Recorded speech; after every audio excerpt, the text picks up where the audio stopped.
Good morning. Good morning. Good morning, ma'am. Good morning, ma'am. Good morning, ma'am.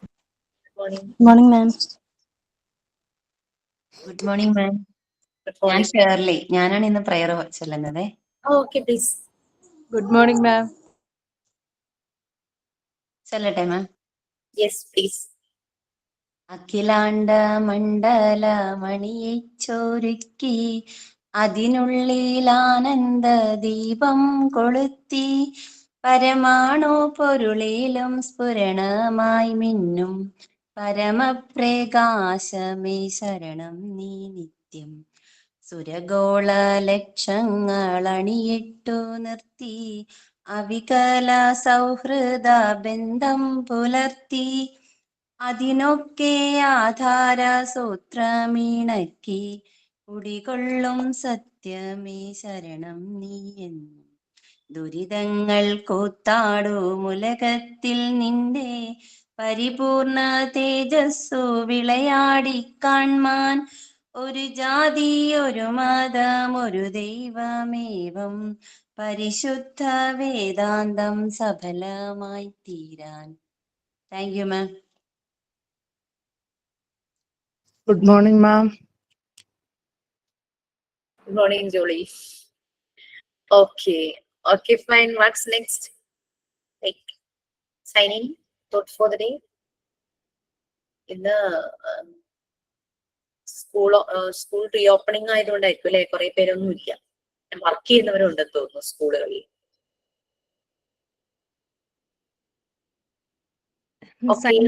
Signing ഞാനാണ് ma'am. Good morning ma'am. Good morning all. അന്ന് ma'am ന്യൂട്രീഷനെ കുറിച്ച് കുറച്ച് പേര് എൻ്റെ അടുത്ത് പറയാൻ പറഞ്ഞിട്ടുണ്ടായിരുന്നില്ല. അപ്പൊ അതിനെ കുറിച്ച് എഴുതി വെച്ചതാണ്. അതിന്റെ സൈനിങ് ആയിട്ട് ഞാൻ ഇന്ന് പറയാം. ന്യൂട്രീഷൻ അതായത് ദിവസേന കഴിക്കുന്ന ഭക്ഷണത്തിൽ തന്നെ എങ്ങനെ ഹെൽത്തി ആക്കാം എന്ന് ചിന്തിക്കുക. രാവിലെ എഴുന്നേൽക്കണത് തന്നെ ഒരു 4 to 5 എഴുന്നേൽക്കുകയാണെങ്കിൽ കുഴപ്പമില്ല. നമ്മുടെ ഒരു സിറ്റുവേഷന് ഒരു 5 to 6 AM എഴുന്നേറ്റ് ഉദിച്ചു വരുന്ന സൂര്യന്റെ വെളിച്ചം ശരീരത്തിൽ തട്ടുന്നത് പോലെ പുറത്തു പോയി കുറച്ചു നേരം നിൽക്കുകയാണെങ്കിൽ അതിന്റെ നമുക്ക് D3 കുറച്ച് നമ്മുടെ ശരീരത്തിൽ ലഭിക്കും എന്ന് ഞാൻ എഴുതിയിട്ടുണ്ടായിരുന്നു. പിന്നെ നിത്യജീവിതത്തിൽ സൂര്യപ്രകാശത്തിൽ നിന്ന് ശരീരത്തിന് വൈറ്റമിൻ ഡി ലഭിക്കുന്നു. പിന്നെ ബ്രഷ് ചെയ്ത ശേഷം വലിയ ഗ്ലാസ്സിൽ 1 ഗ്ലാസ് വെള്ളം എംപ്റ്റി സ്റ്റൊമക്കിൽ തന്നെ കുടിക്കുകയാണെങ്കിൽ നല്ലതാണ്. പിന്നെ നമ്മുടെ വീട്ടിൽ ഉണ്ടാകുന്ന സാധാരണ ഭക്ഷണങ്ങൾ ഏതുമാവട്ടെ അളവിൽ കഴിക്കുകയാണെങ്കിൽ എണ്ണയിൽ വറുത്തതും പൊരിച്ചതും കഴിക്കാതിരിക്കുക. കഴിക്കുന്ന ഭക്ഷണം അളവിലും കുറഞ്ഞു പോവാതെയും കൂടുതലാവാതെയും കഴിക്കുകയാണെങ്കിൽ ഏറ്റവും ബെസ്റ്റ് ആണ്. പിന്നെ എണ്ണയിൽ വറുത്തതും പൊരിച്ചതും കഴിക്കാതിരിക്കുന്നത് മാക്സിമം നോക്കുക. പിന്നെ സ്റ്റീംഡ് ഫുഡ് ആണെങ്കിൽ നല്ലത്. ഇഡ്ലി, നൂൽപുട്ട്, പുട്ട് ഇതൊക്കെ കുട്ടികൾക്കൊക്കെ ഭയങ്കര ഹെൽത്തിയായ ഫുഡുകളാണ് ഇതൊക്കെ. ഈ പൊറോട്ടയും ഈ നൂഡിൽസ് ഇങ്ങനെയൊക്കെ കൊടുക്കുന്നത് വരെ നമ്മുടെ നാടൻ രീതിയിലുള്ള ഭക്ഷണങ്ങളൊക്കെ കുട്ടികൾക്ക് കൊടുക്കുന്നത് കുട്ടികൾക്ക് ഭയങ്കര ഹെൽത്തി ആയിരിക്കും. പിന്നെ ഇപ്പോൾ ഒരു ഇഡ്ഡലി ആണെങ്കിൽ അതിനൊരു സാമ്പാർ ആണെങ്കിൽ പരിപ്പ് അതിൽ തന്നെ ഏകദേശം നിറയെ വെജിറ്റബിൾസും പ്രോട്ടീനും അടങ്ങിയ എല്ലാ കാര്യങ്ങളും ഉണ്ടാകും. അതായത് പച്ചക്കറി ആണെങ്കിൽ സാമ്പാറിൽ വഴുതനങ്ങ പറഞ്ഞ പോലെ ഏകദേശം എല്ലാ പച്ചക്കറികളും അതിൽ തന്നെ അടങ്ങും. അപ്പൊ രാവിലെ അതിൽ തന്നെ കുട്ടികൾക്ക് ഒരുപാട് എന്താ പറയാ പ്രോട്ടീനും വിറ്റമിൻസ് എല്ലാം അതിൽ തന്നെ ലഭിക്കും. പിന്നെ മിക്സഡ് വെജിറ്റബിൾസ്, ക്യാരറ്റ്, ബീൻസ്, പരിപ്പ്, ഡ്രം സ്റ്റിക്ക്, കുമ്പളങ്ങ, മത്തൻ ഇങ്ങനെ ഒരുപാട് ആ സാമ്പാറിൽ തന്നെ നമുക്ക് ഒരുപാട് ഹെൽത്തിയായ ഭക്ഷണ പദാർത്ഥങ്ങളൊക്കെ ഉണ്ടാകും. പിന്നെ ഉച്ചയ്ക്ക് കഴിക്കുന്ന ഭക്ഷണത്തിലാണെങ്കിൽ ഓരോ ദിവസവും ഓരോ പച്ചക്കറി ഉപയോഗിക്കുന്നത് നല്ലതാണ്. ചോറിന്റെ അളവ് കുറച്ചിട്ട് പച്ചക്കറികളുടെയും ഇലക്കറികളുടെയും അളവ് കൂടുതൽ കഴിക്കുക. സൺഡേ ടു സാറ്റർഡേ വരെ ഒരു ടൈം ടേബിൾ വെച്ച് ഒരു കുക്കിംഗ് ചെയ്യുകയാണെങ്കിൽ ഏകദേശം എല്ലാ കുട്ടികൾക്കും മാത്രമല്ല വലിയവർക്കാകട്ടെ എല്ലാവർക്കും ഏകദേശം നമ്മൾ ഉണ്ടാക്കുന്ന ഭക്ഷണത്തിൽ തന്നെ നമുക്ക് ഒരുപാട് ഗുണങ്ങളുള്ള ഭക്ഷണങ്ങളൊക്കെ ഉണ്ടാക്കി കഴിക്കുന്നത് നല്ലതായിരിക്കും. ഇപ്പോൾ തിങ്കൾ ടു വെള്ളി വരെ കണക്കാക്കുകയാണെങ്കിൽ ഓരോ ദിവസം ഓരോ ഭക്ഷണ പദാർത്ഥങ്ങൾ ഉണ്ടാക്കാം. ഇതിപ്പോ മട്ടൻ, ഫിഷ്, എഗ്ഗ് ഇങ്ങനെ ഏതെങ്കിലും ഒന്ന് ചൂസ് ചെയ്തിട്ട് കഴിക്കാം. ബ്രോയിലർ ചിക്കൻ ഒഴിവാക്കുന്നതാണ് മാക്സിമം നല്ലത്. നാടൻ കോഴിയാണെങ്കിൽ കുഴപ്പമില്ല. ബ്രോയിലർ ചിക്കൻ മാക്സിമം എല്ലാവരും ഒഴിവാക്കുന്നതാണ് ബെസ്റ്റ് എന്നാണ് എൻ്റെ ഒരു അഭിപ്രായത്തിൽ ഞാൻ പറയാണ് കേട്ടോ മാം. ഞാൻ കേട്ടിട്ട് അധികം ഞാൻ ബ്രോയിലർ ചിക്കൻ ഞാൻ കഴിക്കാറില്ല. എൻ്റെ ശരീരത്തിന് ഞാൻ എന്തൊക്കെ ആവശ്യമുള്ളോ അത് മാത്രമേ ഞാൻ കഴിക്കാറുള്ളൂ.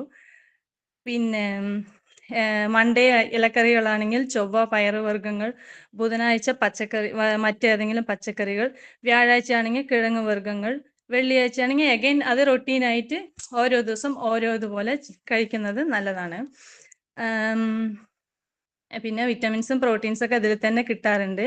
പിന്നെ നമ്മൾ പ്രത്യേകിച്ച് നമ്മൾ തേടി ഒന്നും പോയി കഴിക്കണം എന്നൊന്നുമില്ല. ഇതിൽ തന്നെ നമ്മൾ കുറച്ചായിട്ട് എല്ലാം ദിവസം യൂസ് ചെയ്യുകയാണെങ്കിൽ അതിൽ തന്നെ കുട്ടികൾക്ക് ആവശ്യമായിട്ടുള്ളതും നമുക്ക് ആവശ്യമുള്ളതായിട്ടും വിറ്റമിൻസും മിനറൽസ് എല്ലാം നമുക്ക് ലഭിക്കുന്നതായിരിക്കും. പിന്നെ കഴിക്കുന്ന സമയം രാവിലത്തെ ബ്രേക്ക്ഫാസ്റ്റ് പറയണത് 8 to 9 ഉള്ളിൽ കഴിക്കണത് നല്ലത്. ഉച്ചയ്ക്ക് 12 to 1:30 കഴിക്കണത് ബെസ്റ്റ്. രാത്രി 7 to 8 കഴിച്ചാൽ ദഹനത്തിന് ഒരു ബുദ്ധിമുട്ടും ഉണ്ടാവില്ല. പിന്നെ ഈവനിങ് ടൈമിൽ സ്നാക്സ് എന്ന് പറയുന്നത് കുട്ടികൾക്ക് സ്നാക്സ് ഇല്ലാതെ ഏത് കുട്ടികളും ഉണ്ടാവുമെന്ന് എനിക്ക് തോന്നില്ല. പക്ഷെ അത് നമ്മൾ വീട്ടിൽ തന്നെ ഉണ്ടാക്കുന്ന സ്നാക്സ് കൊടുക്കുകയാണെങ്കിൽ ഏറ്റവും നല്ലതാണ്. അതായത് നമ്മുടെ ഈ കൊഴുക്കട്ട പറയുന്നത് ആവിയിൽ വേവിക്കുന്ന കൊഴുക്കട്ട കുട്ടികൾക്ക് അത് സ്നാക്സ് ആയിട്ട് കൊടുക്കാം. പിന്നെ മൂങ് ദാളില് എന്താ പറയാ, നമ്മുടെ അവിടെ തമിഴ്നാട്ടിൽ ചുണ്ടൽ എന്ന് പറയും അതിനെ. എന്താ പറയാ, പച്ചക്കടല വെള്ളത്തിലിട്ടിട്ട് അതിനെ തോരൻ പോലെ താളിച്ച് തേങ്ങയൊക്കെ ഇട്ടിട്ട് കൊടുക്കുന്നത്. അത് ഞങ്ങളുടെ സുണ്ടൽ എന്നാണ് പറയാ. മലയാളത്തിൽ അതിന് എന്താ പേര് പറയുന്നത് എനിക്കറിയില്ല. അതുപോലെ വൻപയറാവട്ടെ, ചെറുപയറാവട്ടെ, മുളപ്പിച്ചതാവട്ടെ, ഇതൊക്കെ വന്നിട്ട് സ്നാക്സ് ആയിട്ട് കുട്ടികൾക്ക് വൈകുന്നേരം തേങ്ങയൊക്കെ ഇട്ടിട്ട് കൊടുക്കുകയാണെങ്കിൽ ഏറ്റവും ബെസ്റ്റായ സ്നാക്സ് വേറെ ഏതും ഇല്ല എന്നാണ് എൻ്റെ, ഈ കടയിൽ നിന്നൊക്കെ വാങ്ങിച്ചു കൊടുക്കുന്നത് ഇത് ബെസ്റ്റാണെന്നാണ് എൻ്റെ അഭിപ്രായം. പിന്നെ ഇതെല്ലാം ഗുഡ് ഫോർ ഹെൽത്ത്. ആവിയിൽ വേവിക്കുന്ന ഇലയട, കൊഴുക്കട്ട എന്നിവയൊക്കെ ഒരു സൈഡ് എഫക്റ്റും ഇല്ലാതെ കുട്ടികൾക്ക് ധൈര്യമായിട്ട് ഉണ്ടാക്കി കൊടുക്കാം. പിന്നെ വെള്ളം ധാരാളം കുടിക്കണം. പിന്നെ ഞാൻ കുറച്ച് ന്യൂട്രീഷനിൽ കുറച്ച് വർക്ക് ചെയ്തിട്ടുണ്ടായിരുന്നു. അപ്പൊ അവിടുത്തെ ഒരു ചെറിയ ടിപ്സ് ആണ്. അതായത് ഒരു കുട്ടിക്ക് 20 കിലോ വെയിറ്റ് ഉള്ള ഒരാൾക്ക് 2 ലിറ്റർ വെള്ളമാണ് കുടിക്കുന്ന അളവിന്റെ കണക്ക്. ഒരാൾ 20 കിലോ ഉണ്ടെങ്കിൽ ആ ഒരു ദിവസം ആ കുട്ടി 2 ലിറ്റർ വെള്ളം കുടിക്കണം എന്നാണ് അതിന്റെ ഒരു കണക്ക്. അപ്പൊ നമ്മൾ എത്ര വെയിറ്റ് ഉണ്ടോ അതിനനുസരിച്ച് ആ വെള്ളത്തിന്റെ അളവ് കൂട്ടിക്കൊണ്ടിരിക്കുക. അപ്പൊ ഒരു ദിവസം ഒരാൾ 40 കിലോ ആണെങ്കിൽ ഒരാൾ 4 ലിറ്റർ വെള്ളം കുടിക്കണം എന്നാണ് അതിന്റെ ഒരു കണക്ക്. പിന്നെ വെള്ളം ധാരാളം കുടിക്കുക. പിന്നെ ഇതെല്ലാം ഞാൻ എൻ്റെ ഹെൽത്തിന് വേണ്ടി ഞാൻ ചെയ്തുകൊണ്ടിരിക്കുന്ന ഒരു ടിപ്സാണ് ഇത്. എൻ്റെ കാര്യങ്ങൾ ഞാൻ എന്തൊക്കെ ഞാൻ ചെയ്യും അതൊക്കെ ഞാനിപ്പോൾ ഇവിടെ ഉൾപ്പെടുത്തിയാണ് ഞാൻ എഴുതിയിരിക്കുന്നത്. ഞാൻ ഇതുവരെ ഡോക്ടറുടെ അടുത്തോ ഒരു പനി വന്നിട്ട് ഞാൻ പോയിട്ടില്ല. എനിക്ക് ഒരു ജലദോഷം വന്നു വെച്ചാൽ ഞാൻ ജസ്റ്റ് ഒരു തുളസിന്റെ ഇല പറിക്കും. പിന്നെ നമ്മുടെ എന്താ പറയുക, എന്താണ് ഇവിടെ എന്താ പറയാ, കണക്കൂർക്കാന്ന് പറയും നമ്മുടെ അവിടെ. അതിന് എന്താ പേരെന്ന് എനിക്ക് പനിക്കൂർക്ക. യെസ് അത് തന്നെ. അത് ഇട്ടിട്ട് നമ്മള് കുരുമുളകൊക്കെ പൊടിച്ചിട്ട് ഒരു കോഫി ഇട്ട് കുടിക്കും. ഇതാണ് എൻ്റെ ജലദോഷത്തിന് ഞാൻ ഉപയോഗിക്കുന്ന ഒരു ടിപ്സ്. അധികം ഞാൻ പനി പറഞ്ഞിട്ട് ഞാൻ ആശുപത്രിക്ക് പോയിട്ടില്ല ഇതുവരെ. പ്രസവത്തിനല്ലാതെ ഞാൻ ഇതുവരെ പോയിട്ടില്ല. ഇങ്ങനെയാണ് ഞാൻ എൻ്റെ റൊട്ടീനായിട്ട് ചെറുപ്പം തൊട്ടേ. അത് എന്താണെന്ന് അറിയില്ല, എനിക്കതൊരു ശീലിച്ചത് കൊണ്ട് ഞാൻ ഇപ്പോൾ വരെ ഞാൻ അങ്ങനെ മെയിൻറ്റെയിൻ ചെയ്ത് കൊണ്ടുപോയാണ്. അതുകൊണ്ട് ഞാൻ ഈ ന്യൂട്രീഷന്റെ ഇത് പറഞ്ഞപ്പോൾ എനിക്ക് ഭയങ്കര സന്തോഷത്തിൽ ഇതൊക്കെ എഴുതി വെച്ചതായിരുന്നു. അത് പറയാനുള്ള ചാൻസ് കിട്ടിയിട്ടുണ്ടായിരുന്നില്ല. അതുകൊണ്ട് ഇന്ന് ഞാൻ പറഞ്ഞു. Thank you ma'am. Thank you all. Sign in by Jyothi. Thank you so much.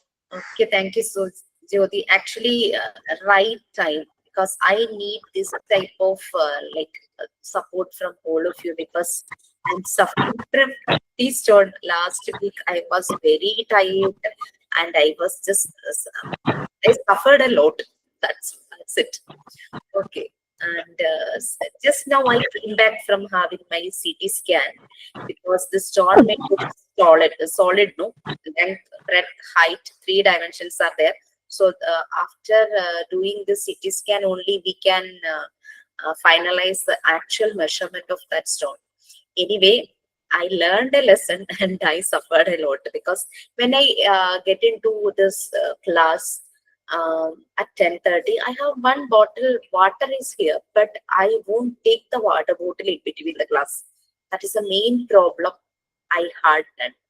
That is my mistake, and for my mistake I have to pay anyway. So that's why last week I was on leave for some days. Okay, so my result will be ready by evening, and tomorrow I will consult my doctor after getting that result. Okay, anyway, so that was the story. Okay, ഇരുന്നുള്ള വർക്കാണ്, അതാണ്, ശരിയാണ്. ഇപ്പോഴും ആ ഭാഗത്തൊരു strain ഇങ്ങനെ feel ചെയ്യുന്നുണ്ട്. Like ആ ഒരു സ്റ്റോണിന്റെ ആണോ എന്തോ. നമ്മളെല്ലാരും വെള്ളം കുടിപ്പിക്കും, നമ്മള് വെള്ളം കുടിക്കില്ല, ആ ഒരു അവസ്ഥയാണ്. ഓക്കെ, അതായത് ഓക്കെ. എനിവേ ചോദ്യം, താങ്ക് യു സോ മച്ച്. എന്റെ മനസ്സിലുണ്ടായിരുന്നു ഈ ന്യൂട്രീഷന്റെ, പക്ഷെ നമ്മൾ ഒത്തിരി അങ്ങ് ലാഗ് ചെയ്ത് പോയി കഴിഞ്ഞാൽ ഭയങ്കര പാടാണ്. കാരണം പാർട്ട് 3യിലേക്ക് എത്തുമ്പോൾ I need more time, because അത് മോണ്ടിസോറി മെത്തേഡാണ്. നമ്മൾ അതിലൂടെ ഇങ്ങനെ പോകണം. അത് ഓരോ ബാച്ചിലും ഇത്ര ടൈം എടുക്കും എന്ന് എനിക്ക് സ്പെസിഫിക് ആയിട്ട് പറയാൻ പറ്റില്ല. ബാച്ചിലെ കുട്ടികളുടെ ഒരു ടെമ്പോ അതിനനുസരിച്ചാണ് അത് കൂടുതൽ ടൈം എടുക്കുന്നതും കുറവ് ടൈം എടുക്കുന്നതും. കൂടുതൽ ടൈം എടുക്കുക എന്ന് പറഞ്ഞാൽ that is the great result. കുറവ് ടൈം എടുക്കുക എന്ന് പറഞ്ഞു കഴിഞ്ഞാൽ ആ ഒരു ഇന്ററാക്ഷൻ, അവിടെ ഇൻവോൾവ്മെന്റ് കുറയുമ്പോഴാണ് ആ ടോപ്പിക് കുറവ് ടൈമിൽ കംപ്ലീറ്റ് ആയി പോകുന്നത്. അതുകൊണ്ട് എപ്പോഴും എനിക്ക് സാർ എപ്പോ തീരും ടീച്ചറെ എന്ന് ചോദിച്ചു കഴിഞ്ഞാൽ എനിക്കൊരു ആൻസർ പറയാൻ പറ്റില്ല. കാരണം ക്ലാസ്സിലെ കുട്ടികളുടെ ടെമ്പോ അനുസരിച്ചാണ് നമ്മളുടെ ആ മെത്തേഡ് നമ്മുടെ ഉള്ളിലേക്ക് പോകണം. അത് ശരിക്കും നിങ്ങൾക്ക് കിട്ടേണ്ട സമയം കഴിഞ്ഞു എന്നാണ് എനിക്ക് തോന്നുന്നത്. കാരണം എന്താ വെച്ചാല് I am getting so many reflections which is not fit for facilitators. നിങ്ങളുടെ ബാച്ച് മാത്രമായിട്ടില്ല കേട്ടോ, മിക്ക ബാച്ചിലും നമ്മൾക്ക് ഇപ്പൊ ഒരു വർക്ക് തന്നു കഴിഞ്ഞാൽ I know that there is many confusions, many doubts, പല ഡൗട്ട്സും കൺഫ്യൂഷൻസും ഉണ്ടാവും. എങ്ങനെ ചെയ്യണം. നമ്മള് ഫെസിലിറ്റേറ്റേഴ്സ് ആകാൻ പോവാണ്. So we have to think by ourself. നമ്മൾ നമ്മളുടെ പൊട്ടൻഷ്യൽ മാക്സിമം യൂസ് ചെയ്യണം. നമ്മുടെ ഇമാജിനേഷൻ, ക്രിയേറ്റിവിറ്റി എല്ലാം അവിടെ വരണം. അങ്ങനെ വരുമ്പോഴാണ് നമ്മുടെ മുന്നിൽ ഫ്രഷ് ആയിട്ട് വരുന്ന ഒരു കുട്ടിയുടെ ഉള്ളിൽ നിന്ന് നമുക്ക് അതൊക്കെ പുറത്തേക്ക് കൊണ്ടുവരാനായിട്ട് പറ്റും. ക്ലാസ്സിന്റെ ലിങ്ക് ഗ്രൂപ്പിൽ ഇടുമോ? എന്തുപറ്റി? ക്ലാസ്സിന്റെ ലിങ്ക് പോയോ ആർക്കെങ്കിലും? എനിക്കല്ല, ഒരു കുട്ടിക്ക് ക്ലാസ്സിൽ കയറാൻ പറ്റുന്നില്ല പറഞ്ഞു. എനിക്കാണെങ്കിൽ ലിങ്ക് എടുക്കാൻ പറ്റുന്നില്ല. ആരെങ്കിലും ഒരാള് ഗ്രൂപ്പിൽ ഒന്ന് ലിങ്ക് ഇടുവോ? ഈ ഗൂഗിൾ മീറ്റിന്റെ ലിങ്ക് ആണോ? ഗൂഗിൾ മീറ്റിന്റെ ലിങ്ക് ജോലി ഇട്ടിട്ടുണ്ട്. ഓക്കെ. അപ്പൊ എന്താന്ന് വെച്ചാൽ അങ്ങനെ ചില റിഫ്ലക്ഷൻസ് വരുന്നു. റിഫ്ലക്ഷൻസ് ലൈക്ക് ഒരെണ്ണം ഇതായിരുന്നു, ഐ എം നോട്ട് കംപ്ലൈന്റ് കേട്ടോ, കാരണം നമുക്ക് അറിയില്ലാത്തതുകൊണ്ട് നമുക്ക് പറ്റിപ്പോകുന്നതാണ്. മിസ് എനിക്ക് ഈ അസൈൻമെന്റെല്ലാം ഒന്ന് പറഞ്ഞു തരൂ. എനിക്ക് റെക്കോർഡ് ക്ലാസ് ഒന്നും കാണാനൊന്നും വയ്യ. ഇനി അത് പോയി തപ്പി പിടിച്ച് കാണുമ്പോഴേക്ക് സമയം കുറെ കഴിയും. എനിക്കൊന്ന് പറഞ്ഞു തരൂ, ഞാൻ ഇത് ചെയ്യട്ടെ.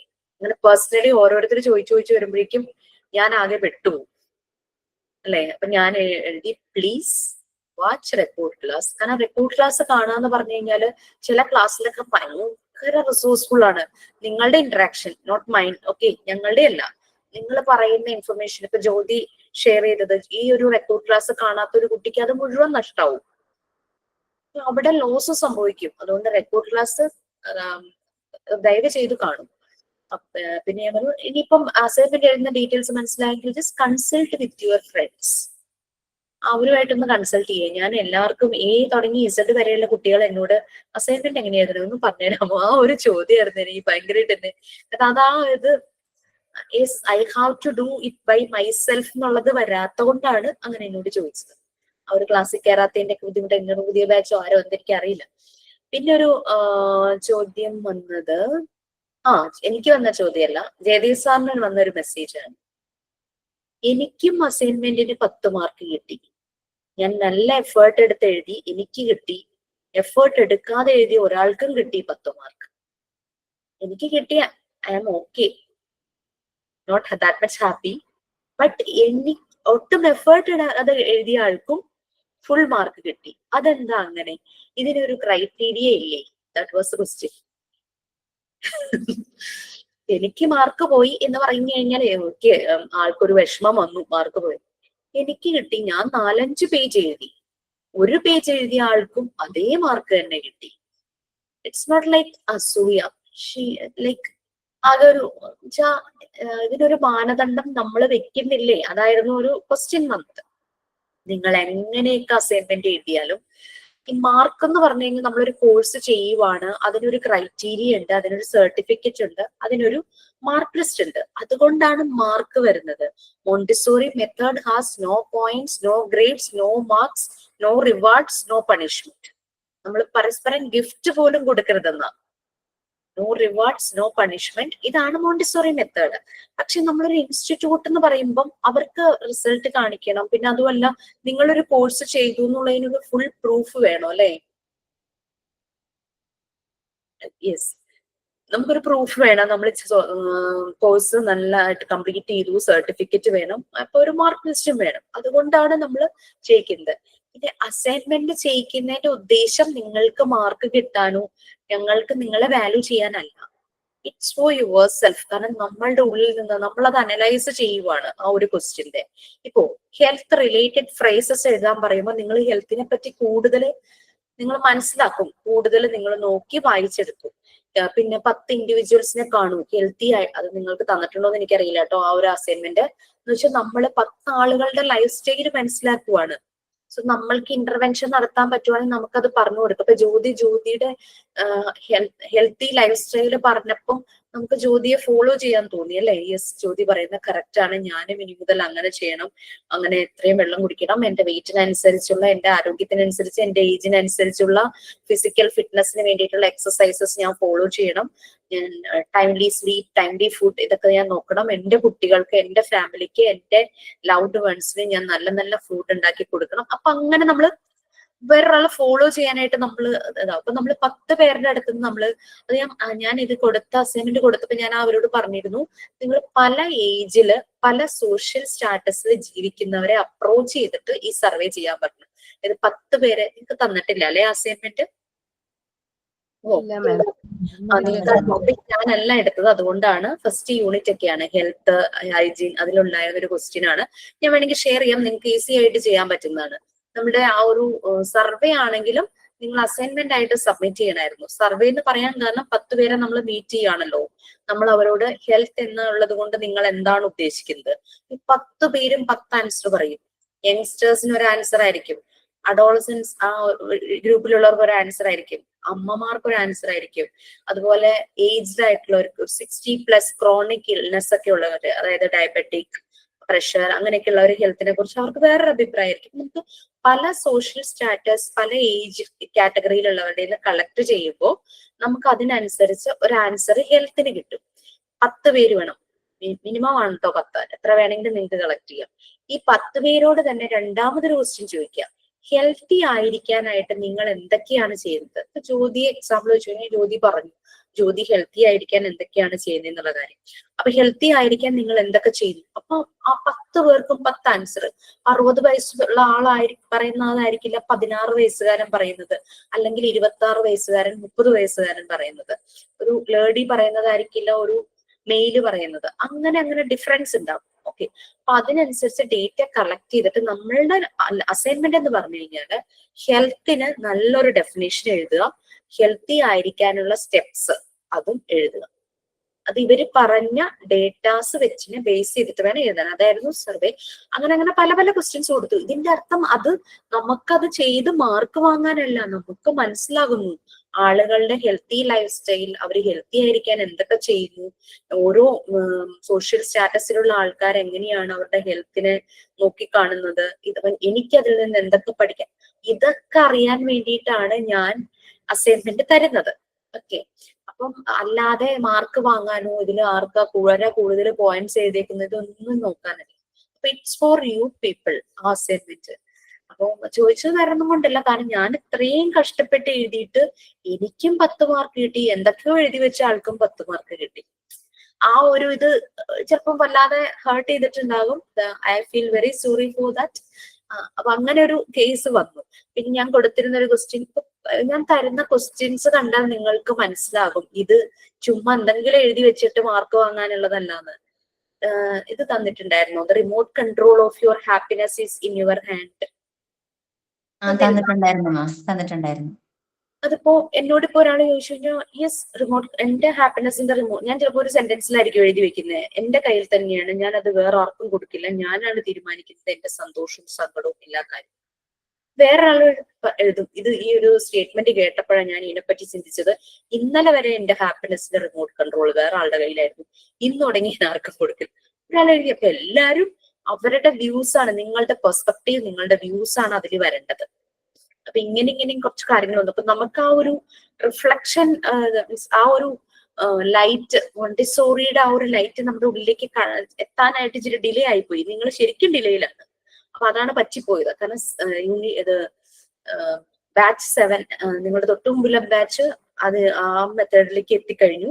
അപ്പൊ നിങ്ങൾ ഒത്തിരി ഒന്ന് ഡിലേ ആയിപ്പോയി. പല ക്ലാസ്സസ് ഇപ്പൊ ഞാനിപ്പോ ഇൻസ്റ്റിറ്റ്യൂട്ടിൽ പറഞ്ഞതെന്ന് വെച്ചാല് എനിക്ക് പലപ്പോഴും ക്ലാസ് എടുക്കാതെ വരുമ്പോൾ ആ വീക്കിൽ തന്നെ ഞാനത് നൈറ്റോ എപ്പോഴെങ്കിലും എനിക്ക് എടുക്കണം, അല്ലെങ്കിൽ ഡിലേ ആകും. കാരണം മോണ്ടിസോറി മെത്തേഡ് കിട്ടിക്കഴിഞ്ഞപ്പോൾ സ്കൂള് തുറന്നു, സ്കൂളിൽ വർക്ക് ചെയ്യുന്ന ടീച്ചർമാരുണ്ട്, അവർക്കൊക്കെ നല്ല ഇതായിരിക്കും എന്ന് തോന്നുന്നു.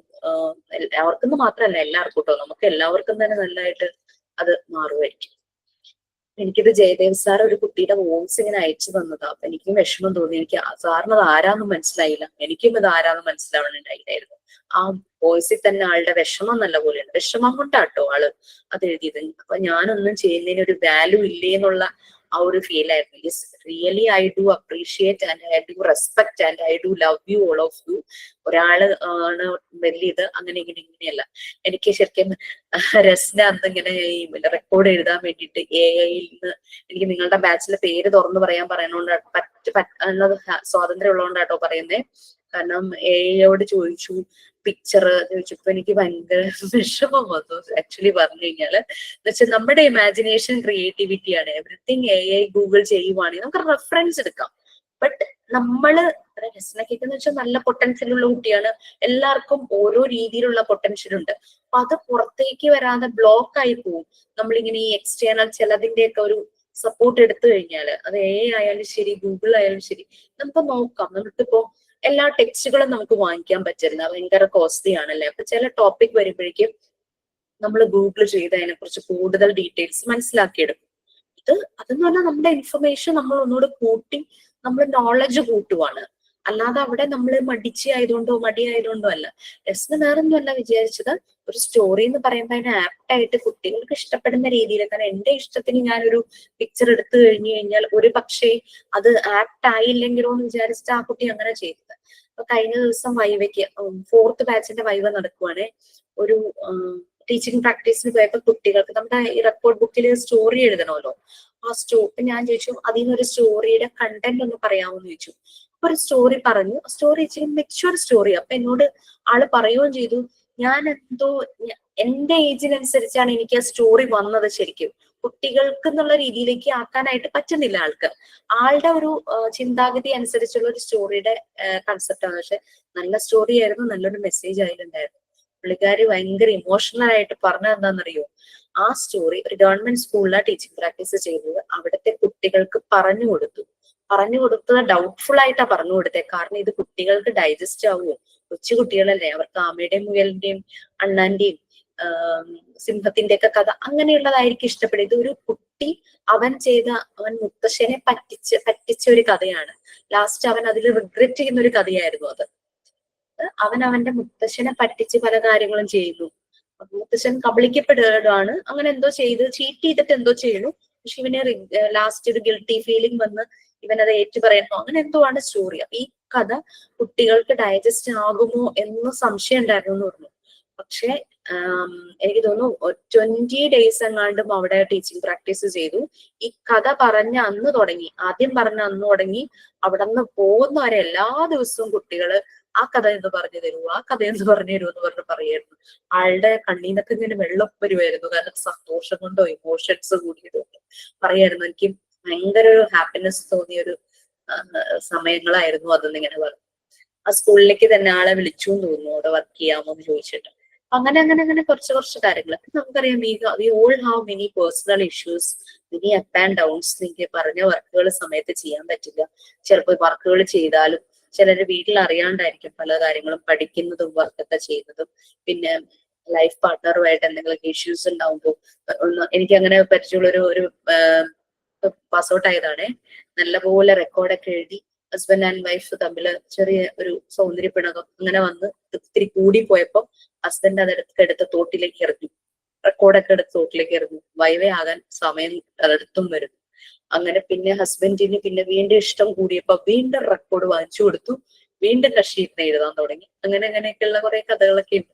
അപ്പൊ ഇതൊക്കെ അതെല്ലാം നമ്മുടെ ലൈഫിൽ പല അപ്പ് ആൻഡ് ഡൗൺസ് സംഭവിക്കുന്നു. How we manage all these things. നിങ്ങൾ ഫസ്റ്റ് യൂണിറ്റിൽ പഠിക്കുന്നുണ്ട് വെൽനെസ്. വെൽനെസ്സിന് പല ഡയമെൻഷൻസ് ഉണ്ട്. ഇമോഷണൽ വെൽനെസ്, നമ്മളുടെ സ്ട്രെസ്ഫുൾ ആയിട്ടുള്ള പല കാര്യങ്ങളും നമ്മൾ എങ്ങനെ മാനേജ് ചെയ്യും, അതാണ് ഇമോഷണൽ വെൽനെസ് വരുന്നത്. വെൽനെസ്സിന്റെ പല പല ഡയമെൻഷൻസ് വരുന്നുണ്ട്. അപ്പൊ ഞാനിപ്പോ വിചാരിക്കുന്ന ഒരു കാര്യം എന്താന്ന് വെച്ചാൽ, എല്ലാരും ഈ ഒരു PDF അങ്ങ് വായിച്ച് കാണാപ്പാടം പഠിക്കുവാണോ എന്നൊക്കെ ഒരു ഡൗട്ട് ഉണ്ട്. ഞാനിപ്പോ നമുക്ക് ഓഫീസിലെ രശ്മി എന്ന് പറഞ്ഞൊരു കുട്ടി, നിതീഷും ഉണ്ട്. നമ്മളെ ടെക്സ്റ്റ് ബുക്ക് കറക്റ്റ് ചെയ്തതിന് ഹെൽപ്പ് ചെയ്യുന്ന രണ്ടുപേരാണ്.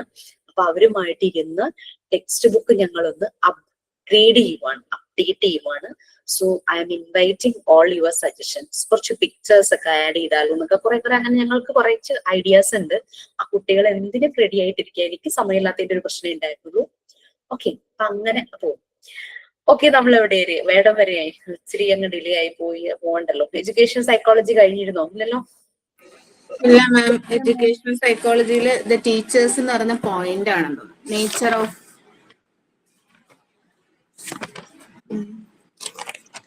എഡ്യൂക്കേഷണൽ സൈക്കോളജി, 5 പോയിന്റ്സ് പറഞ്ഞിട്ടുണ്ടായിരുന്നു. Page number 62. എനിക്ക് PDF ആണ്, അതിൽ പേജ് നമ്പർ ഇല്ലെന്ന് തോന്നുന്നു. പാർട്ട് 2 യൂണിറ്റ് 7 അല്ലേ? അതെ മാം, അതെ. നിങ്ങൾക്ക് പാർട്ട് 3 ആരെങ്കിലും സ്റ്റാർട്ട് ചെയ്ത് തുടങ്ങിയോ?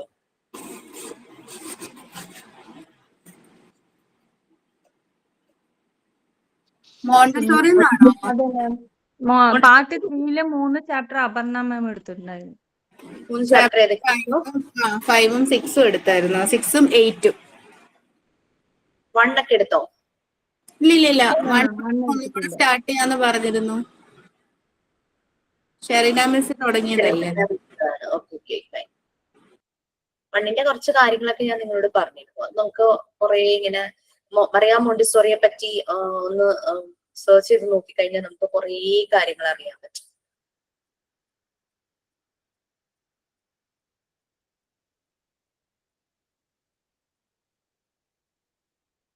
ഇത് കഴിഞ്ഞോ അതോ ടീച്ചേഴ്സോ? എവിടെയായിരുന്നു?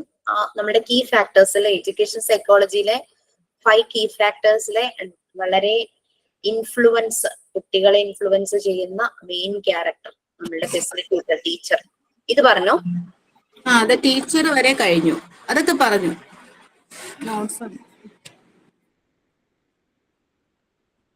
ടീച്ചർ ഒരു പൊട്ടന്റ് ഫോഴ്സ് ആണ്.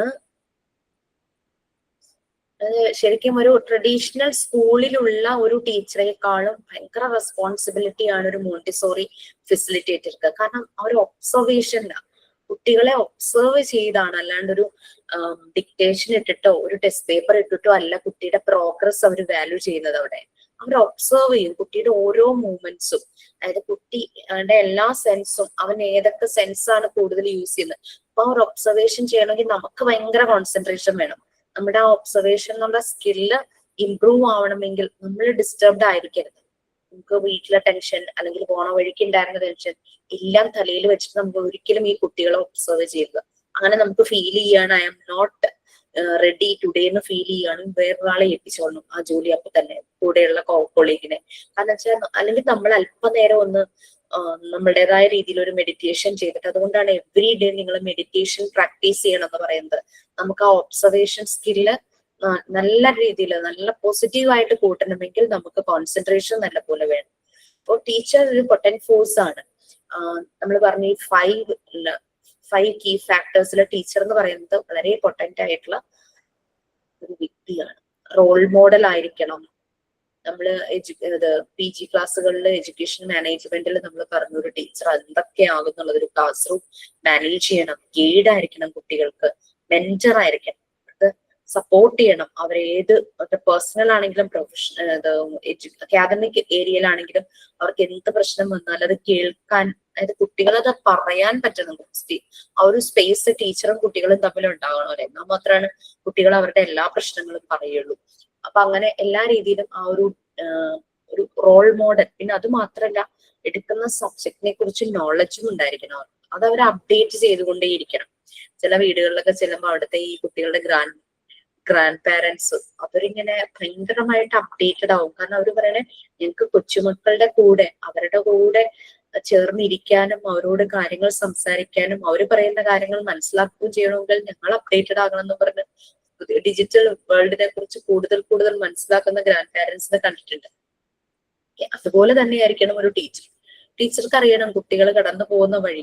ഇപ്പൊ ഡിജിറ്റൽ വേൾഡിന്റെ ഇൻഫ്ലുവൻസ് കുട്ടികൾക്ക് കൂടുതലുണ്ട്. അപ്പൊ അവര് കൂടുതലായി എൻഗേജ് ആവുന്ന ഗെയിംസ് അങ്ങനെയുള്ള കാര്യങ്ങളൊക്കെ ടീച്ചർ മനസ്സിലാക്കിയിരിക്കണം. കാരണം ഇവര് ക്ലാസ് റൂമിൽ ഇരുന്നൊരു വിസ്തൃതി കാണിക്കുമ്പോൾ തന്നെ ടീച്ചർക്ക് മനസ്സിലാവണം എന്താ കാര്യം എന്നുള്ളത്. അങ്ങനെ ഏത് രീതിയിൽ ഇവരൊരു ഡേറ്റ കോച്ച് ആയിരിക്കണം. സ്പോർട്സിനൊക്കെ നമ്മൾ സ്പെഷ്യലായിട്ട് അതിന് പറ്റുന്ന കോച്ചിനെ കൊണ്ടുവരുന്ന പോലെ തന്നെ ഇൻഫർമേഷൻസ് നല്ല പോലെ തന്നെ ഹാൻഡിൽ ചെയ്യാനും കൺവേ ചെയ്യാനും പറ്റുന്ന ഒരു ഡേറ്റ കോച്ച് ആയിരിക്കണം ടീച്ചർ എന്ന് പറയുന്നത്. ഓക്കെ, സോ പിന്നെ എവിടെയായി?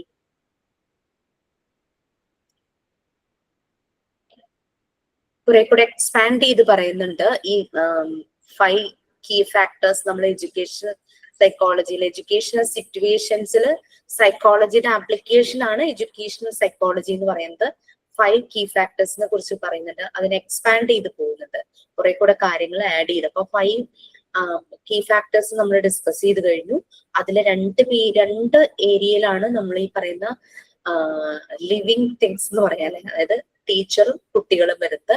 ബാക്കി ആ അറ്റ്മോസ്ഫിയറും ആ ലേണിംഗ് പ്രോസസ്സും ആ പ്രോസസ്സിലൂടെ കിട്ടുന്ന എക്സ്പീരിയൻസസിന്റെ ആ ഒരു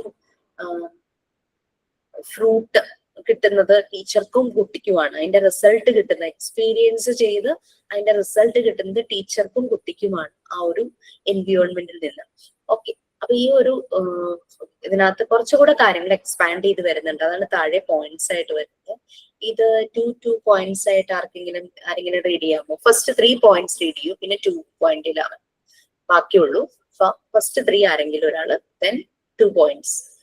പിടിക്കാൻ എന്റെ നോട്ട്സ് എടുക്കട്ടെ.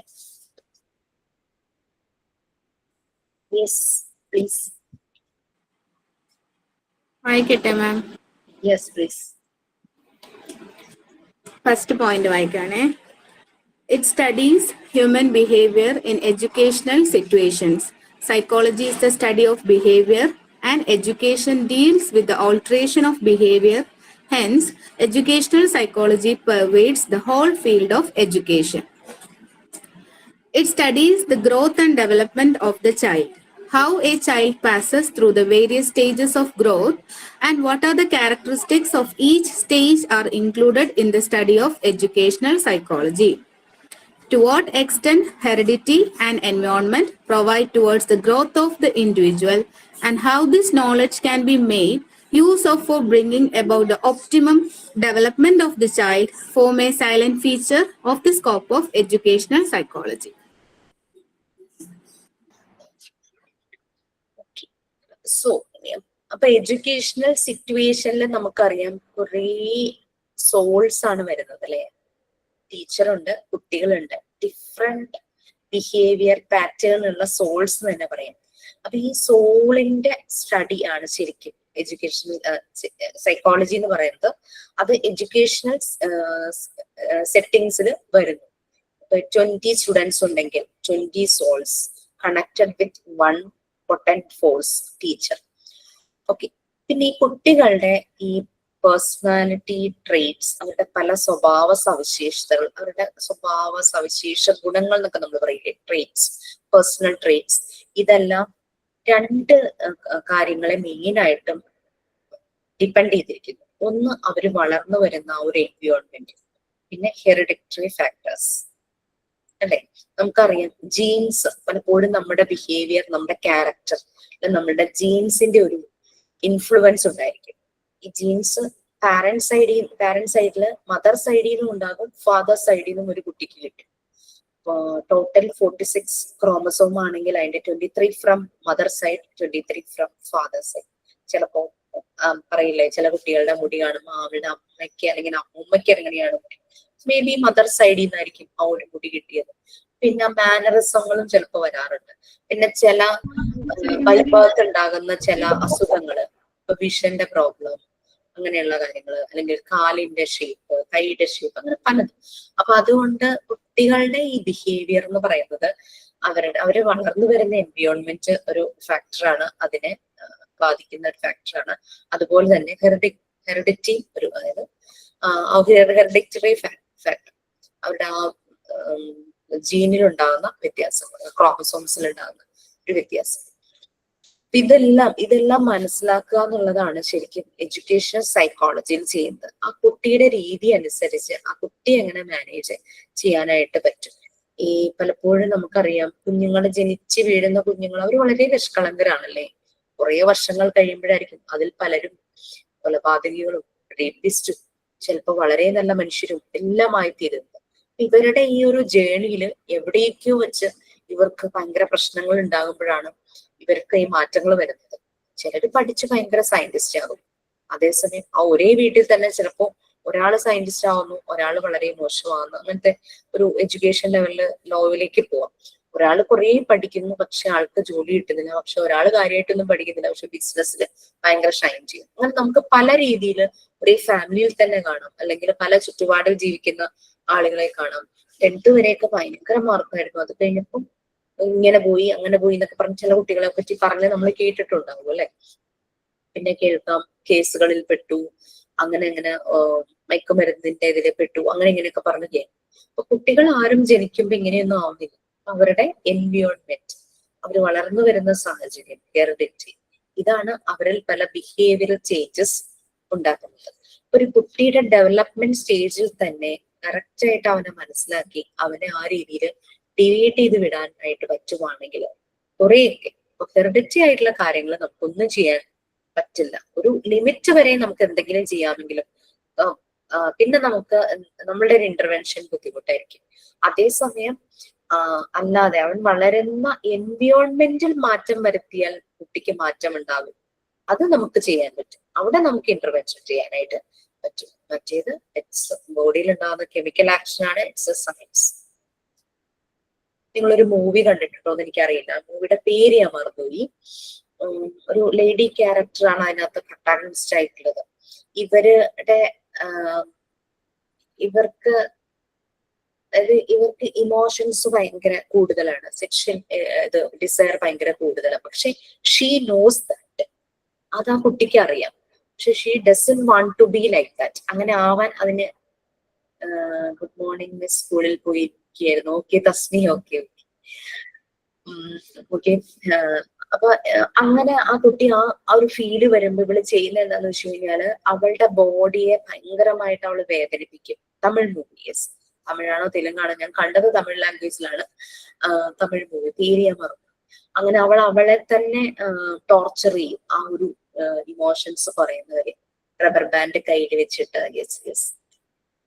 അതെ, എനിക്കത് കണ്ടപ്പോ ഭയങ്കര വിഷമം തോന്നിട്ടോ. അപ്പൊ ഒരു ഡോക്ടറാണ് അവളെ ശരിക്കും അത് മനസ്സിലാക്കി അവളെ പ്രൊട്ടക്ട് ചെയ്യുന്നൊക്കെയുണ്ട്. പക്ഷെ നമുക്കതൊരു ട്രാജിക് എൻഡായിട്ട് തോന്നിയിട്ടുണ്ട് ആ ഒരു മൂവി. ഓക്കെ, സോ അപ്പൊ അങ്ങനെ അപ്പൊ ചിലരത് കോൺഷ്യസ് ആണ്, yes I have this problem, I have to come out of this. അങ്ങനെ മൂവി നെയിം എനിക്ക് ഓർമ്മയില്ല. അപ്പൊ അങ്ങനെയുള്ള രീതിയിൽ വരും. അപ്പൊ നമുക്ക് ചിലപ്പം അങ്ങനെ ചില കുട്ടികൾക്ക് അതിൽ നിന്ന് പുറത്ത് വരണം എന്ന് ആഗ്രഹമുള്ളവരെ നമുക്ക് സംഭവം ഹെൽപ്പ് ചെയ്യാനായിട്ട് പറ്റും. ഒത്തിരി ടെക്നോളജി, മെഡിക്കൽ ഫീൽഡൊക്കെ ഇംപ്രൂവ് ചെയ്ത് വന്നിട്ടില്ലേ. ചില തെറാപ്പി, ചില സെഷൻസ്, ചില കാര്യങ്ങളിലേക്ക് ഡീവിയേറ്റ് ചെയ്യുമ്പോൾ, അതായത് മറിയ മോണ്ടിസോറി ചെയ്തിരുന്ന അതായിരുന്നു, ഭയങ്കര ഹൈപ്പർ ആക്റ്റീവ് ആയിട്ടുള്ള കുട്ടികളുടെ ആ എനർജി അവരെ ഡീവിയേറ്റ് ചെയ്യുന്നു ടു പോസിറ്റീവ് സൈഡ്. അങ്ങനെ ചെയ്ത് പല ആക്ടിവിറ്റീസ് അവരെ ഡിസൈൻ ചെയ്തിട്ടുണ്ട്. അപ്പൊ നമുക്ക് കുറെയൊക്കെ ആ ഒരു രീതിയിൽ അത് ചില കുട്ടികളിൽ അത് ചെയ്യാനായിട്ട് നമുക്ക് പറ്റും. മോണ്ടിസോറി മെത്തേഡിൽ അങ്ങനെയായിരുന്നു. മറിയ മോണ്ടിസോറി അങ്ങനെ ചെയ്തിട്ടുണ്ട്. ചില ടീച്ചേഴ്സ് ചെയ്യാറില്ല, ഭയങ്കര വികൃതിയായ കുട്ടികളെ പിടിച്ചങ്ങോട്ട് ലീഡർ ആക്കും. അപ്പോഴേക്കും അവരങ്ങ് ഭയങ്കര അങ്ങൊരു ഒതുക്കം വരണം, ക്യൂർ ആവുമല്ലോ എന്തൊക്കെയോ. അപ്പൊ അവന്റെ ആ ഒരു എക്സ്ട്രാ എനർജീനെ പിടിച്ച് വേറൊരു വർക്കിലേക്ക് അങ്ങ് ഡയറക്റ്റ് ചെയ്യുമ്പോൾ അവന്റെ ആ ഒരു എക്സ്ട്രാ എനർജി അതിലേക്ക് പോകും.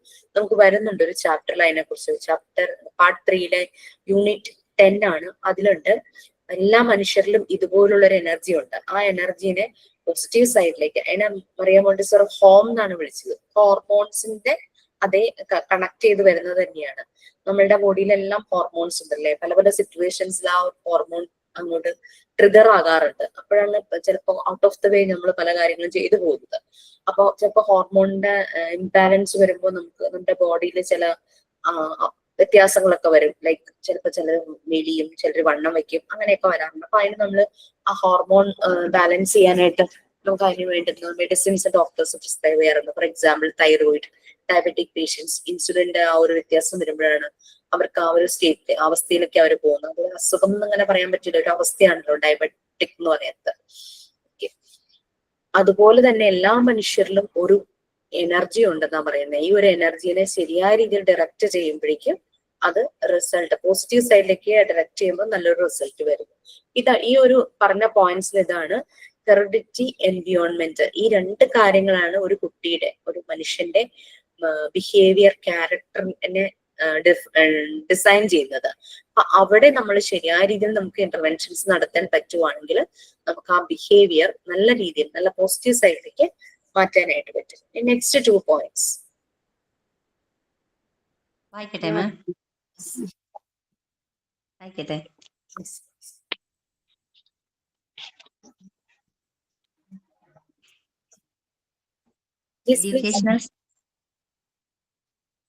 Educational psychology deals with the nature and development of the personality of an individual. In fact, education has been defined as the all-round development of the personality of an individual. Personality development also implies a well-adjusted personality. It studies individual differences. Every individual differs from every other individual. It is one of the basic facts of human nature which have been brought to light by educational psychology. This one fact has revolutionized the concept of process of education. ബാക്കി വായിക്കണം മാം. We have 2 more points. Next പേജിലായിരുന്നു, ഞാൻ ഓർത്തില്ല. Yes, വായിച്ചോളൂ. It studies nature, intelligence and its measurement. This is of utmost importance for a teacher. It provides guidance and counseling. Education is nothing but providing guidance to the growing child.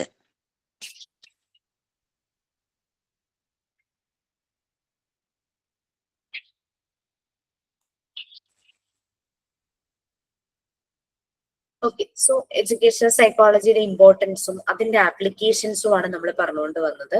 കുട്ടികളുടെ ഗ്രോത്തും ഡെവലപ്മെന്റും ഇത് study ചെയ്യുന്നു. അതായത് physically ഉണ്ടാകുന്ന ഗ്രോത്തും mentally വരുന്ന ഡെവലപ്മെന്റും, അത് cognitive, intellectual പരമായിട്ടും അല്ലാതെ പല രീതിയിലും സോഷ്യലൈസ് ചെയ്യുന്നത്, അതുപോലെ തന്നെ വേറെ എന്തൊക്കെയായിരുന്നു ഡെവലപ്മെന്റ് സ്റ്റേജസ് ഉണ്ട്, ലാംഗ്വേജിലുള്ളത്, അങ്ങനെ എല്ലാ കാര്യങ്ങളും. ഒരു കുട്ടിയുടെ ചില കുട്ടികൾ നല്ലപോലെ പ്രസന്റ് ചെയ്യും. സോ പ്രസന്റേഷൻ സ്കിൽ, പണ്ടൊക്കെ നമ്മൾ സ്കൂളിൽ പഠിക്കുമ്പോൾ ടീച്ചർമാർക്കറിയാം ഓരോ കുട്ടികളും ഇങ്ങനെ യൂത്ത് ഫെസ്റ്റിവൽ വരുമ്പോൾ ഏത് പ്രോഗ്രാമിന് അവര് വന്നങ്ങ് ചേർക്കുമായിരുന്നു പണ്ടൊക്കെ, അല്ലെ?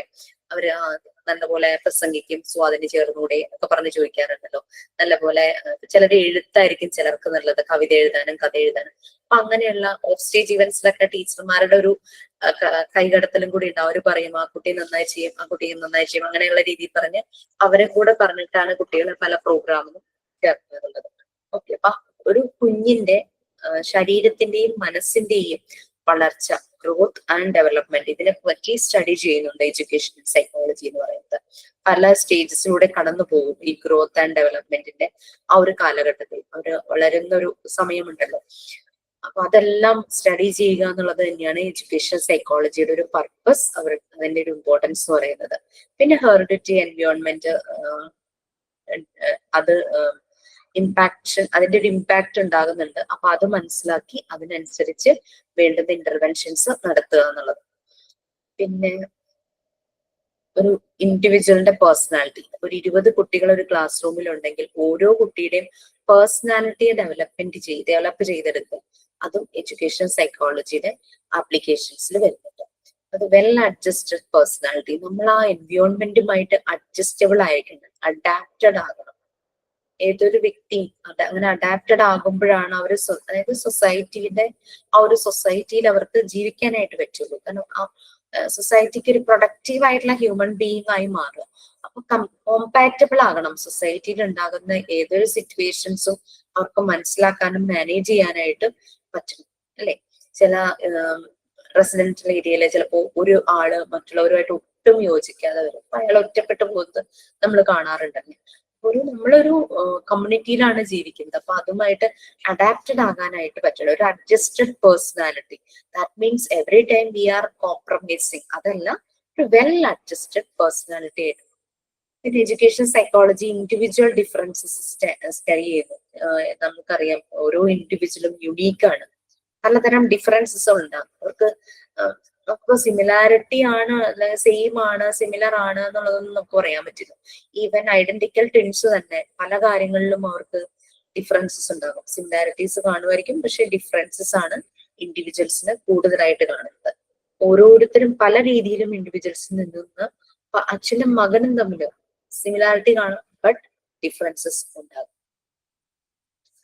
അത് ഹ്യൂമൻ നേച്ചറിന്റെ ഒരു ബേസിക് ഫാക്ട് തന്നെയാണ്.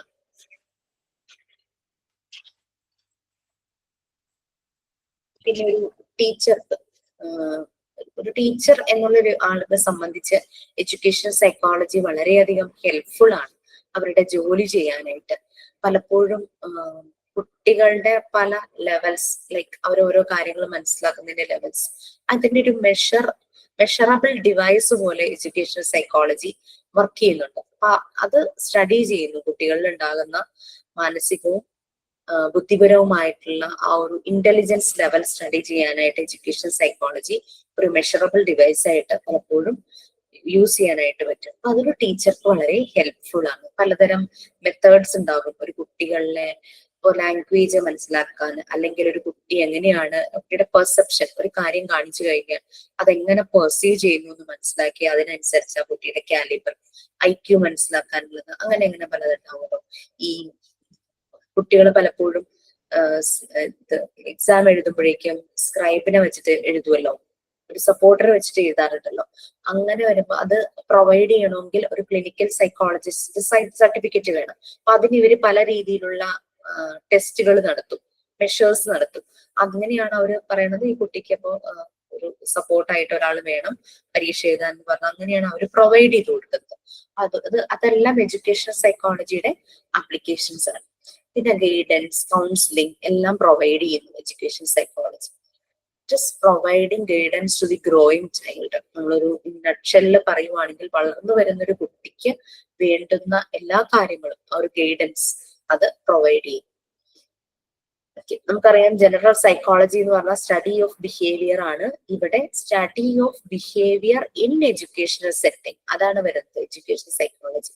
സൈക്കോളജിയുടെ ഒരു ചിറക് അല്ലെങ്കിൽ ഒരു ബ്രാഞ്ച് പോലെ തന്നെയാണ് എഡ്യൂക്കേഷൻ സൈക്കോളജിയുടെ ആപ്ലിക്കേഷൻ ആണ്, പോസിറ്റീവ് ആപ്ലിക്കേഷൻ. നെക്സ്റ്റ് വരുന്നത് എഡ്യൂക്കേഷൻ സൈക്കോളജിയുടെ ഒരു പ്രത്യേകതകളൊക്കെയാണ് വരുന്നത്. അത് 1, 2, 3, 4, 5 പോയിന്റ്സ് എഴുതി കൊടുത്തിട്ടുണ്ട്. എഡ്യൂക്കേഷൻ സെറ്റിംഗ്സിൽ എന്തെല്ലാമാണ് അത് ഒന്നുകൂടെ പോയിന്റ്സ് ആയിട്ട് കൊടുത്തിട്ടുണ്ട്. 5 പോയിന്റ്സ് ഒന്ന് വായിക്കും. എക്സാംസിനൊക്കെ എപ്പോഴും ക്വസ്റ്റ്യൻ ചോദിക്കുന്ന ഒരു ഭാഗമാണ്.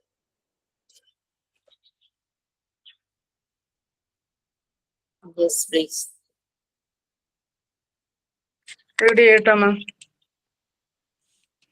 While general psychology deals with the behavior of the individual in a general way, educational psychology is concerned with the behavior of the learner in an educational setting. First one, its nature is scientific as it adopts the method of systematic inquiry and scientific approach as used by science. Second one, educational psychology is functional in its character and is not therefore concerned with the content of the subject. Third one, it is an applied positive science as it studies facts of behavior and describes the laws of guiding them. Fourth one, it is not a normative science as it is not concerned with the values of education. Fifth one, educational psychology is a growing science. Okay, so education സൈക്കോളജിയുടെ ആ ഒരു wings എങ്ങനെയാണ് spread ചെയ്തിരിക്കുന്നതെന്നാണ് പറഞ്ഞിരിക്കുന്നത്. ഇതൊരു ശരിക്കും ഒരു systematic method തന്നെയാണ് education psychology. ശരിക്കും ഇത് നല്ലപോലെ ഡിസൈൻ ചെയ്ത് നമ്മളുടെ ഓരോ എഡ്യൂക്കേഷണൽ സെറ്റിങ്സിലേക്ക് അപ്ലൈ ചെയ്യുവാണെങ്കിൽ നമുക്ക് കുട്ടികളിലെ എല്ലാ പ്രോബ്ലംസും അത് ടീച്ചർമാർക്ക് ശരിയായ രീതിയിൽ ഒരു ഗൈഡൻസ്, നല്ലൊരു ക്ലാസ് ഇത് റിലേറ്റഡ് കൊടുക്കുവാണെങ്കിൽ, അവരെ ഒരു ടീച്ചർ ആകാനുള്ള ഒരു കോഴ്സ് ചെയ്യുമ്പോൾ തന്നെ അതിന്റെ ഒപ്പം തന്നെ അത് നല്ല രീതിയിൽ കൊടുക്കുവാണെങ്കിൽ പിന്നെ നമുക്ക് സ്പെഷ്യൽ ആയിട്ട് ആരെയും കൊണ്ടുവരേണ്ട കാര്യമൊന്നുമില്ല. ആ ഒരു ടീച്ചറെ കൊണ്ട് കഴിയും ആ കുട്ടികളിൽ ചേഞ്ചസ് വരുത്താനായിട്ട്. ഇതൊരു സിസ്റ്റമാറ്റിക് ആയിട്ട് സയന്റിഫിക് അപ്രോച്ച് ആണ്, സയൻസ് ആണ് ശരിക്കും എഡ്യൂക്കേഷൻ സൈക്കോളജി. സയൻസ് എന്ന് പറയുമ്പോൾ എവറിത്തിങ് ബേസ്ഡ് ഓൺ ഫാക്ട്സ് അല്ലെ, റിയാലിറ്റിയുമായിട്ട്, റിയൽ കാര്യങ്ങളുമായിട്ട്, ഫാക്ട്സുമായിട്ട് കണക്ട് ചെയ്യുന്നതാണ്. സയന്റിഫിക് ആണ് ഇതിന്റെ മെത്തേഡും എല്ലാം. എഡ്യൂക്കേഷൻ സൈക്കോളജി ഫങ്ഷണൽ ആണ് ഇൻ ഇറ്റ്സ് ക്യാരക്ടർ. അതുപോലെ തന്നെ it is not therefore concerned with the content of the subject. For example നമ്മൾ പറയുകയാണെങ്കിൽ ഇപ്പൊ രണ്ട് കുട്ടികൾ നല്ല അവരുടെ പല രീതികളിലും ബിഹേവിയറിൽ നല്ല വ്യത്യാസമുണ്ട്. അപ്പൊ നമുക്ക് ഒരേ കാര്യം തന്നെ രണ്ടു പേരിലും അപ്ലൈ ചെയ്യാൻ പറ്റില്ല അല്ലെ. ഒരാൾക്ക് എഴുതാൻ പറ്റും, അല്ല ഉറക്ക വായിക്കുന്നില്ല. മറ്റേയാൾ വായിക്കും, റീഡ് ചെയ്യും, പക്ഷെ റൈറ്റിംഗ് ഭയങ്കര പുറകില്ല. രണ്ടുപേർക്കും നമ്മൾ നോക്കുമ്പോൾ ചെറിയ പ്രശ്നങ്ങളുണ്ട് ലാംഗ്വേജ് ഏരിയയിൽ. നമുക്ക് രണ്ടുപേർക്കും രണ്ട് രീതിയിൽ ആക്ടിവിറ്റീസ് കൊടുക്കേണ്ടതായിട്ട് വരും. ഇനി രണ്ടുപേരും എഴുതും. ഒരാള് കേട്ട ഉടനെ തന്നെ എഴുതും, മറ്റേ ആൾക്ക് റിപ്പീറ്റ് ചെയ്ത് കേട്ടാലേ എഴുതാൻ പറ്റുന്നുള്ളൂ, പെട്ടെന്ന് ക്യാച്ച് ചെയ്യാൻ പറ്റുന്നില്ല. അവിടെയും നമ്മൾക്ക് രണ്ടുപേരും രണ്ട് വ്യക്തികളായിട്ട് തന്നെ കണ്ടിട്ട് വേണം നമ്മൾ ഇന്റർവെൻഷൻസ് കൊടുക്കാൻ. അല്ലാണ്ട് ഒരേ തിയറി ഫുള്ള് നമുക്ക് അപ്ലൈ ചെയ്യാൻ പറ്റുന്ന ഒരു സൈക്കോളജി അല്ല എഡ്യൂക്കേഷൻ സൈക്കോളജി. പ്രാക്ടിക്കൽസ് ആണ് അവിടെ കൂടുതൽ. അതുകൊണ്ടാണ് പറയുന്നത് ഇതൊരു നോർമേറ്റീവ് സയൻസ് അല്ല. ഫോർത്ത് പോയിന്റ് നമുക്ക് കാണാം, it is not a normative science. എന്ന് വെച്ചാൽ നോർമേറ്റീവ് സയൻസ് പറഞ്ഞു കഴിഞ്ഞാല് അത് കൺസേൺ വിത്ത് ഇത് തിയറിയുമായിട്ട് റിലേറ്റഡ് ആണ്. നോർമേറ്റീവ് സയൻസ് എന്ന് ഡയറക്റ്റ് ആണ്, അതായത് എന്തൊക്കെയാണോ തിയററ്റിക്കൽ ആയിട്ട് എഴുതി വെച്ചിട്ടുള്ളത് അതുമായിട്ട് കണക്റ്റഡ് ആണ്. പക്ഷെ എഡ്യൂക്കേഷണൽ സൈക്കോളജി അങ്ങനെയുള്ള ഒരു സയൻസ് അല്ല. നമുക്ക് തിയറിയേക്കാൾ നമ്മൾ ഇവിടെ കൂടുതൽ പ്രാക്ടിക്കൽസ് ആണ് ചെയ്യുന്നത്. മുന്നിലെ കുട്ടികൾ പല പല പ്രശ്നങ്ങളായിട്ട് വരുമ്പോൾ തിയറി എന്താണോ അത് തന്നെ നമുക്ക് അപ്ലൈ ചെയ്യാൻ പറ്റില്ലല്ലോ.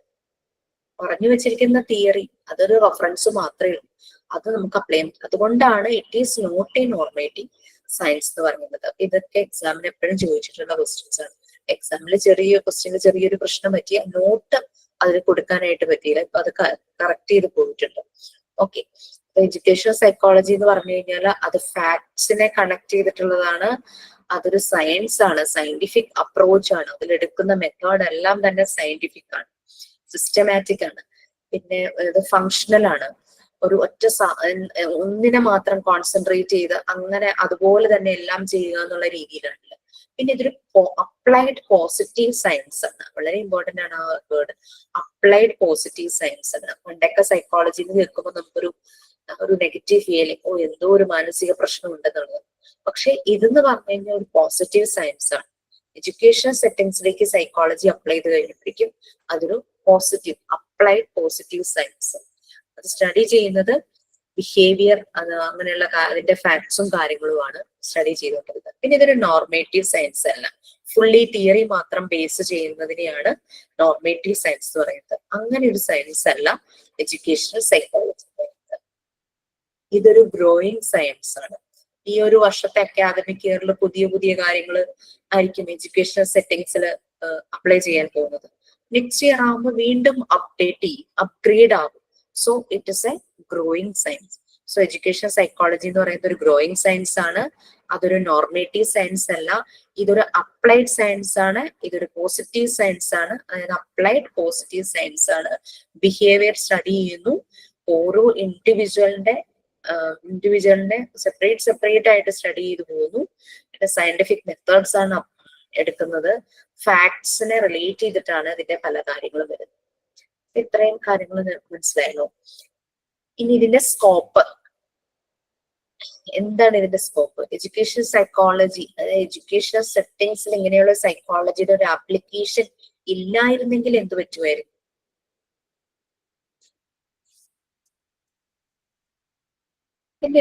അങ്ങനെ ഒരു കാര്യമില്ല. എഡ്യൂക്കേഷൻ സെറ്റിംഗ്സിൽ ഇതിന്റെ ഒരു ആപ്ലിക്കേഷൻ വരുന്നില്ല. അങ്ങനെ വരുമ്പോൾ എന്ത് പറ്റും?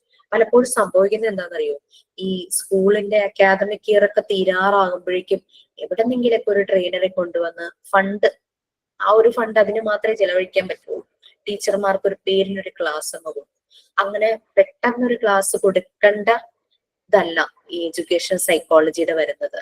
ത്രൂ ഔട്ട് ആ ഒരു അക്കാദമിക് ഇയറിൽ ഒരു ടീച്ചർക്ക് നല്ല രീതിയിൽ കുട്ടികളെ മാനേജ് ചെയ്യാനായിട്ട് പറ്റുന്ന ഒരു ഗൈഡൻസ് ആൻഡ് സപ്പോർട്ടാണ് എഡ്യൂക്കേഷണൽ സൈക്കോളജി എഡ്യൂക്കേഷണൽ സെറ്റിംഗ്സിൽ കൊടുക്കേണ്ടത്. അപ്പൊ വളരെ പൊട്ടന്റ് ഫോഴ്സ് ആയിട്ടുള്ള ഒരാളാണ് ഒരു ടീച്ചർ എന്ന് പറയുന്നത്. ആ ടീച്ചറുടെ മുന്നിലേക്ക് വരുന്ന ലേണേഴ്സ്, നമ്മളുടെ കുട്ടികള്, ആ കുട്ടികള് നമ്മൾ ഉൾപ്പെടെ പലപ്പോഴും നിങ്ങൾ എല്ലാരും എന്റെ മുന്നിൽ വന്നിട്ട് ഇങ്ങനെ ഇരിക്കുമ്പോ ഏറ്റവും മാക്സിമം ക്വാളിറ്റി ഉള്ള സംഭവം ഔട്ട്പുട്ട് ചെയ്യാൻ തരാനായിട്ട് എനിക്ക് പറ്റണം അല്ലെ? അതിനനുസരിച്ച് ഞാൻ അപ്ഡേറ്റഡ് ആവണം, ഞാൻ വളരണം. ലൈക്ക് എനിക്ക് മനസ്സിലാകണം, കാര്യങ്ങളെല്ലാം മനസ്സിലായി നിങ്ങൾക്കത് പറഞ്ഞു തരണം. കാരണം നാളെ നിങ്ങൾ ഓരോരുത്തരും ചെല്ലും. എന്റെ മുന്നിൽ ചിലപ്പോൾ 100 പേരായിരിക്കും ഉണ്ടാവുന്നത്. പക്ഷെ ഈ 100 പേരും ചെല്ലുന്നത് പല ബിഹേവിയേഴ്സ് ഉള്ള നോർമേറ്റീവ് മീൻസ് എന്ന് പറഞ്ഞു കഴിഞ്ഞാല് ഇത് ശരിക്കും ഒരു ഡയറക്റ്റ്, അതായത് തിയറിയെ മാത്രം ബേസ് ചെയ്യുന്നു, റൂൾസ് തിയറീസ് അതിനെ മാത്രം ബേസ് ചെയ്യുന്ന സയൻസ്. അതാണ് നോർമേറ്റീവ് എന്നുകൊണ്ട് ഉദ്ദേശിക്കുന്നത്. നോർമേറ്റീവ് സയൻസ് എന്നുകൊണ്ട് ഉദ്ദേശിക്കുന്നത് നമുക്ക് എഡ്യൂക്കേഷൻ സൈക്കോളജി എന്ന് പറഞ്ഞു കഴിഞ്ഞാൽ മോർ പ്രാക്ടിക്കൽ ആണ്, പ്രാക്ടിക്കൽ ബേസ്ഡ് ആണ്. മറ്റേത് നോർമേറ്റീവ് തിയറി ബേസ്ഡും എഡ്യൂക്കേഷൻ സൈക്കോളജി പ്രാക്ടിക്കൽ ബേസ്ഡ് ആണ്. അതുകൊണ്ടാണ് എഡ്യൂക്കേഷൻ സൈക്കോളജി ഒരു നോർമേറ്റീവ് സയൻസ് അല്ല എന്ന് പറയുന്നത്. നോർമേറ്റീവ് എന്നുള്ള വേർഡിന്റെ എക്സാക്ട് മീനിങ് എന്താ പറയുക?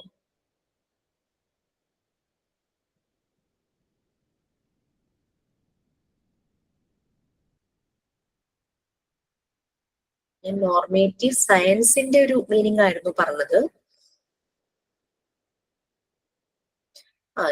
നോംസ് ആൻഡ് കണ്ടീഷൻസ് അതിനെയൊക്കെ അതുമായിട്ട് ഡീൽ ചെയ്യുന്നത്, ഡീലിംഗ് വിത്ത് നോംസ്, അതാണ് ഞാൻ നോക്കിയിട്ട് കണ്ടത് കേട്ടോ. കാരണം ചില നോംസ് ആൻഡ് കണ്ടീഷൻസ്, ചില ഡിസിപ്ലിൻ അങ്ങനെയൊക്കെ അങ്ങനെയുള്ള രീതിയിൽ എന്താണോ പറഞ്ഞ് എഴുതി വെച്ചിരിക്കുന്നത് അതിനനുസരിച്ച് ആ വരെ കൂടെ മാത്രം പോകുന്നത് റെഗുലേഷൻസ്.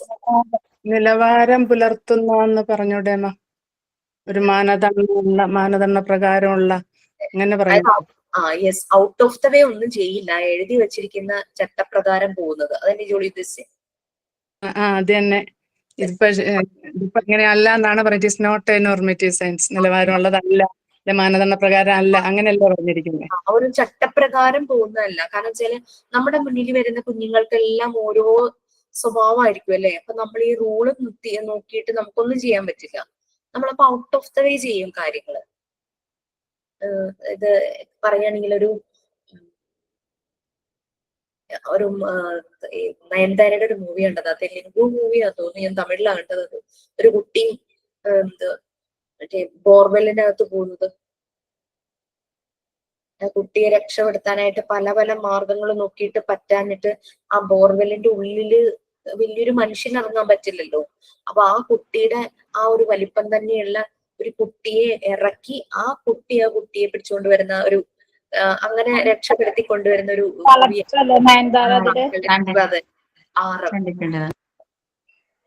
അപ്പൊ അത് ആ ഒരു റിസ്ക് എടുക്കുവാണ് കളക്ടർ റോളിലുള്ള നയൻതാര. അപ്പം നയൻതാരയ്ക്ക് പിന്നെ ഭയങ്കര ഒഫീഷ്യൽസിൽ നിന്നും ഭയങ്കരമായിട്ട് ക്വസ്റ്റ്യനിങ് വരുവാണ്. കാരണം ആ 2 കുട്ടികളുടെ ജീവൻ നഷ്ടപ്പെടാൻ വരില്ലായിരുന്നോ? അപ്പം കുട്ടികൾ 2 പേരും രക്ഷപ്പെട്ടു.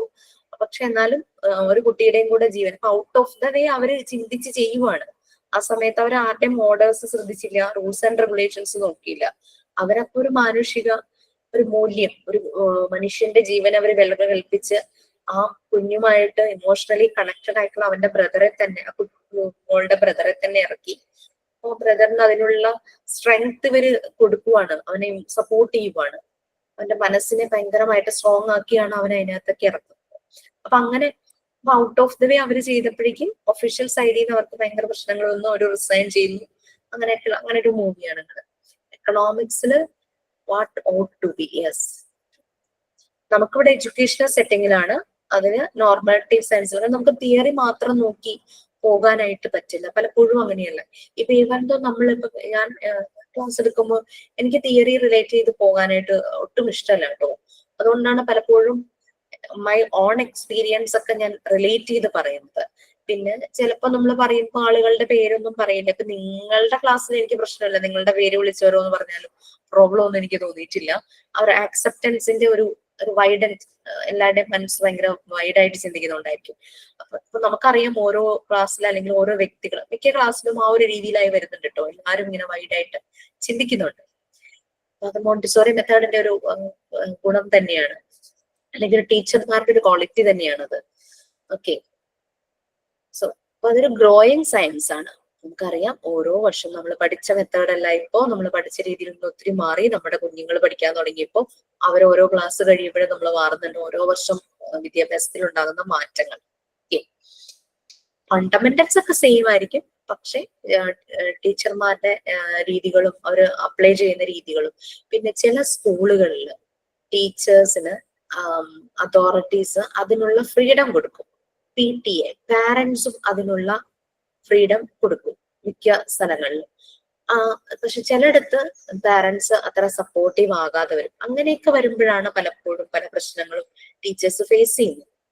അല്ലാതെ നല്ല രീതിയിൽ അപ്പോൾ ശരിക്കും നമ്മളത് PGയുടെ ടോപ്പിക്സിൽ പഠിക്കുന്നുണ്ട്. സ്കൂൾ ഫാമിലി പാർട്ട്ണർഷിപ്പ് എങ്ങനെയായിരിക്കണം, സൊസൈറ്റിയുമായിട്ട് സ്കൂളിന്റെ റിലേഷൻഷിപ്പ്, പാരന്റ്സുമായിട്ട് സ്കൂളിന്റെ റിലേഷൻഷിപ്പ്, അങ്ങനെ പലതും വരാറുണ്ട്. ഓക്കെ, നെക്സ്റ്റ് നമുക്ക് സ്കോപ്പ് ഓഫ് എഡ്യൂക്കേഷണൽ സൈക്കോളജി ആണ് നെക്സ്റ്റ് വരുന്നത്. അതിലും ഒരു 5 കീ ഫാക്ടേഴ്സ് തന്നെ പറയുന്നുണ്ട്. എഡ്യൂക്കേഷൻ സൈക്കോളജി സ്കോപ്പില് 5 കീ ഫാക്ടേഴ്സിനെ കണക്ട് ചെയ്തിട്ടാണ് നമ്മൾ അതിന്റെ സ്കോപ്പ് പറയുന്നത്. പിന്നെ നമ്മളിപ്പോ ഒരു കാര്യം ഇതിനോട് ആഡ് ചെയ്തിട്ടില്ല, അത് വരുന്നുണ്ട്. അതായത് സ്പെഷ്യൽ എഡ്യൂക്കേഷനും വരുന്നുണ്ടല്ലേ. നമ്മുടെ നോർമൽ ആയിട്ടുള്ള എഡ്യൂക്കേഷൻ സെറ്റിങ്സ് മാത്രമല്ല സ്പെഷ്യൽ എഡ്യൂക്കേഷൻ. ചിലപ്പോൾ ചിലര് മോണ്ടിസോറി കോഴ്സ് കഴിയുമ്പോൾ നേരെ സ്പെഷ്യൽ എഡ്യൂക്കേഷന്റെ കോഴ്സിന് ചേർന്ന് അങ്ങനെയുള്ള കുട്ടികളുടെ കൂടെ ലൈഫ് സ്പെൻഡ് ചെയ്യാൻ ആഗ്രഹിക്കുന്ന അങ്ങനെ കുറെ പേരുണ്ടാവും. അവർ ആ വഴിക്ക് തിരിയും. കുറെ പേര് അതല്ല, കൊച്ചുകുട്ടികളുടെ അല്ലെങ്കിൽ സ്കൂൾ തുടങ്ങണം ആ ഒരു രീതിയിൽ. അങ്ങനെ നിങ്ങളിൽ ഓരോരുത്തരും ഓരോന്ന് മനസ്സിൽ ഉദ്ദേശിച്ചിട്ടായിരിക്കാം ഈ മോണ്ടിസോറി പഠിച്ചത്. സ്പെഷ്യൽ എഡ്യൂക്കേഷനിലേക്ക് പോകുമ്പോൾ നല്ലൊരു ബേസ് ആണ് മോണ്ടിസോറി മെത്തേഡ് എന്ന് പറയുന്നത്. നമുക്ക് കുട്ടികളെ പെട്ടെന്ന് മനസ്സിലാവും, പക്ഷെ നമുക്ക് അറിയില്ല എന്ത് മെത്തേഡ് അവരിൽ അപ്ലൈ ചെയ്യണമെന്ന്. അങ്ങനെ വരുമ്പോഴാണ് കുറച്ചുകൂടെ നമ്മളൊന്ന് അപ്ഡേറ്റ് ചെയ്യേണ്ടതായിട്ട് വരുന്നത്.